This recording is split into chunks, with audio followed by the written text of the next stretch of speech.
And to details, President Abdel Fattah el-Sisi arrived in Maputo, the capital of Mozambique, the final leg of his African tour. During the visit, President el-Sisi held summit talks with President of Mozambique, Filipe Nyusi. The talks discussed ways to boost bilateral cooperation as well as regional and international issues of common concern.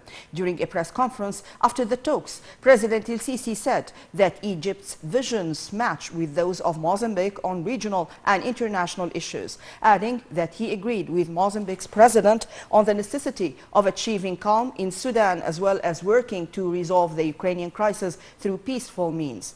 The president added that his talks with Mozambique's president focused on the significance of developing the bilateral ties in all fields, adding that activating the work of the Joint Committee is considered a push for cooperation in investment, trade, exchange and infrastructure fields. For his part, Mozambique's president noted that his talks with President el-Sisi covered regional and international issues as well as the economic cooperation between the two countries, adding that Mozambique seeks to bolster its ties with Egypt.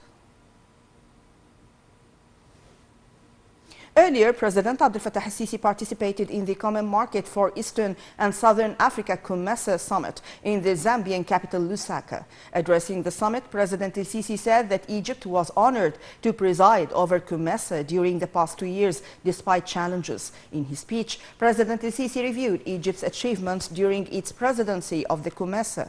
Most prominent were working on economic integration and enhancing peace and security in order to boost prosperity of COMESA member states. The president noted that trade relations between Egypt and COMESA countries were estimated at $3.4 billion, highlighting that Egypt is keen on encouraging more investments. The president referred to activating partnership with the private sector in COMESA countries to boost industry, economic variety, trade and investment. At the summit, Egypt handed over the COMESA's rotating presidency to Zambia.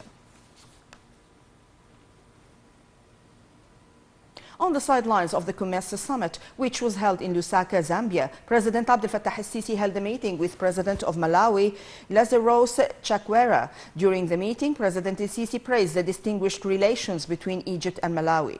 The president also praised Malawi's active role in the southern African region, highlighting Egypt's keenness on working to enhance cooperation between the two countries in various fields. For his part, Malawi's president hailed the continuous development in bilateral relations between the two countries, expressing his country's deep appreciation for Egypt for its pioneering role in leading the joint African action. President el-Sisi also met his Kenyan counterpart, William Ruto. During the meeting, President el-Sisi praised Kenya's vital role in enhancing security and stability of the continent, stressing the strength of the historical relations that unite the two nations. For his part, the Kenyan president affirmed the depth of the bilateral relations between the two nations and expressed his country's aspiration to advance bilateral cooperation between the two countries in all domains.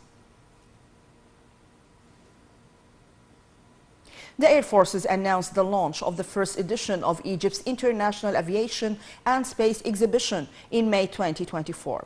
The Air Forces and world pioneers of the aviation industry are participating in the exhibition. Organizing the Aviation and Space Exhibition comes in the light of the Armed Forces' keen interest to hold major events and international gatherings in the fields of defense and military industries in Egypt. In the framework of Presidential Initiative Decent Life, the Ministry of Interior launched Phase 3 of We Are All One initiative, which is called With You Everywhere, targeting the most needy brackets. The initiative came in the light of the ministry's keenness to activate its social and humanitarian role in the society. Boxes of basic commodities were distributed in different areas in 5 governorates to alleviate burdens on low-income families who, for their part, lauded the continuous support of the Interior Ministry. The initiative has also included medical support through convoys which performed medical examination on a large number of citizens and afforded them with their needed medications. Kiev's armed forces said